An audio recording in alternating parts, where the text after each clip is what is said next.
ஆசிரியர் பெருந்தகைகளுக்கும் ஊர் கவுண்டர் பெருமக்களுக்கும் மற்றும் என் மாணவ செல்வங்களுக்கும் என் மனமார்ந்த காலை வணக்கத்தை தெரிவிச்சுக்கிறேன். ஆக்சுவலி நம்ம இந்த சுதந்திர தின விழாவை கொண்டாடிட்டு இருக்கோம். இங்க 10th வரைக்கும் தான் கிளாஸஸ் இருக்கு இல்லையா? ஸோ 10th நமக்கு மிஞ்சி போனா அவங்க 15 வயசு ஆகும் இல்லையா? அது வரைக்கும் தான் நம்ம தமிழ்நாட்டை பத்தி தெரியும். அதுக்கு முன்னாடி இந்தியாவில் என்ன நடந்தது யாருமே தெரியாது. எப்படி சுதந்திரம் நமக்கு கிடைச்சிச்சு, அதுக்கு எப்படிலாம் பாடுபட்டாங்க, எப்படிலாம் ரொம்ப கஷ்டப்பட்டாங்க நம்ம யாருக்குமே தெரியாது. நிறைய பேருக்கு சுதந்திரம் ரொம்ப ஈஸி நினைச்சிருக்காங்க. பட் நிறைய பேர் ரத்தம் செஞ்சு தான் சுதந்திரம் கிடைச்சிருக்கு. நீங்க ஜாலியா வாழபால் படுகொலை கேள்விப்பட்டிருப்பீங்க. கிட்டத்தட்ட 1500 பேர் சுட்டு கொண்டு இருக்காங்க. அதே மாதிரி நிறைய பேர் நம்ம ஒரு சுதந்திரத்தன்மை இல்லாம வெள்ளையர்கள் ரொம்ப அடக்குமுறை இருக்கும் போதுதான் நம்ம காந்தியடிகளோ ஜவஹர்லால் நேரு நிறைய சுபாஷ் சந்திர போஸ் ரொம்ப பாடுபட்டுதான் நம்ம சுதந்திர விழா கிடைச்சிருக்கு. இதை பத்தி வழியோ வேலை நமக்கு எதுவுமே தெரியாது. ஆனா கிடைச்ச சுதந்திரத்தை நம்ம சரியா நம்ம தக்க வச்சுக்கணும். இப்ப எல்லாருக்குமே எல்லாமே கிடைச்சிருக்கு. கல்விங்கிறது ஒரு 100 வருஷம் முன்னாடி எல்லாருமே கிடைச்சு கிடையாது. கல்வி ரொம்ப ரொம்ப ரேர். ஆனா இப்ப எல்லாருக்குமே கல்வி கிடைச்சிருக்கு. அது ஆணா இருந்தாலும் சரி பெண்ணா இருந்தாலும் சரி, நீங்க படிச்சா மட்டும் போதும் எந்த ஒரு ஜாபும் உங்களை போக முடியும். முன்னாடி உலகம் அப்படின்னாலே மிஞ்சி போனா தமிழ்நாடு, அப்படி மிஞ்சி போனா ஒரு இந்தியா. இதை தாண்டி யாருக்குமே உலகம் தெரியாது. இப்ப அப்படி கிடையாது. உங்க கையில லேப்டாப் இருக்கு, செல்போன் இருக்கு, என்ன வேணா படிக்கலாம், எங்க வேணா நீங்க ஜாபுக்கு போகலாம். வீட்டிலே லேப்டாப் யூஎஸ் ஒர்க் பண்ணலாம், யூகேல ஒர்க் பண்ணலாம், எந்த சாதிக்க முடியும். அது ஒரே ஒரு விஷயம், நீங்க நல்லா படிக்கணும். ஏன்னா உலகம் அப்படிங்கிறது நாலேஜ் இஸ் பவர் மட்டும் கிடையாது, knowledge is world. Knowledge is world, அறிவுதான் உலகம். நீங்க எந்த அளவுக்கு படிக்கிறீங்களோ அந்த அளவுக்கு தெளிவா உங்க வாழ்க்கையை நீங்க திறமையா அமைச்சுக்க முடியும். எந்த பதவிக்கு போக முடியும்.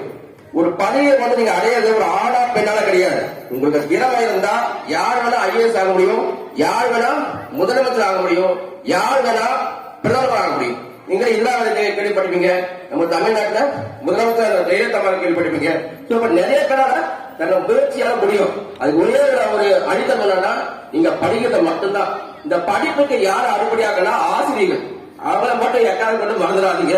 ஏன்னா நம்ம அப்பா ரொம்ப பெருசா படிக்க போட்டாங்க. பிஏ பிஎல் படிச்சாங்களா இல்ல நிறைய எம்பிபிஎஸ் படிக்கிறாங்களா? அப்படியே கிடையாது. ஒரு சாதாரண நடுத்தர வர்க்கத்துல இருந்து நம்ம அப்பா அம்மா வீட்டு நம்ம வந்திருக்கோம். சோ அந்த அங்கிருந்து நம்ம நல்லா படிக்கணும். ஏன்னா நமக்கு அந்த வாய்ப்பு கிடைக்கல, நம்ம அப்பா அம்மாக்கு அந்த வாய்ப்பு கிடைக்கல. நம்ம அந்த வாய்ப்பை சரியா பயன்படுத்திக்கிட்டா இந்த உலகத்துல நீங்க என்ன வேணா சாதிக்க முடியும். படிப்பு தான் உங்களுக்கு உங்க விதியா மாற்றக்கூடியது. நல்லா படிக்கணும். அதே நேரத்துல சுதந்திரம் அப்படின்னா உங்களுடைய சுதந்திரத்தை நீங்க யாருக்குமே விட்டு போய்க்க கூடாது. அதே மாதிரி மற்றவங்க சுதந்திரத்தை நீங்க மதிக்கணும். ஒரு ஆண் அப்படிங்கிற இன்னொரு பெண்ணை மதிக்கணும். அதே மாதிரி ஒரு பெண் அப்படிங்கிற இன்னொரு ஆணை மதிக்கணும். இதுவும் சுதந்திரம் தான். சரிங்களா? லைஃப்ங்கிறது ஈக்குவல் பார்ட். அதே மாதிரி நீங்க படிக்கும் போது நல்லா படிச்சீங்கன்னா ஒழுக்கம் ரொம்ப ரொம்ப முக்கியம். நல்லா படிச்சிருந்து ஒழுக்கம் இல்லாதீங்கன்னா உங்களுக்கும் பிரச்சனை, உங்க குடும்பத்துக்கும் பிரச்சனை, உங்க நாட்டுக்கும் பிரச்சனை. அதனால ஒழுக்கம் தான் எல்லாத்தோட ரொம்ப ரொம்ப சிறந்தது.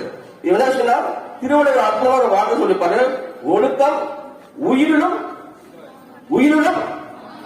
ஏன் அதெல்லாம் உயிரோட பெருசா ஒழுக்கம் தேவையில்ல அப்படி ஒரு வார்த்தை சொல்ற அவசியம் என்ன? ஏன்னா நீங்க ரொம்ப ஒழுக்கமா இருந்தீங்கன்னா நீங்க மட்டும் நல்லா இருக்க மாட்டீங்க. நீங்க நல்லா இருப்பீங்க, உங்க குடும்பம் நல்லா இருக்கும், உங்க நாடே நல்லா இருக்கும்.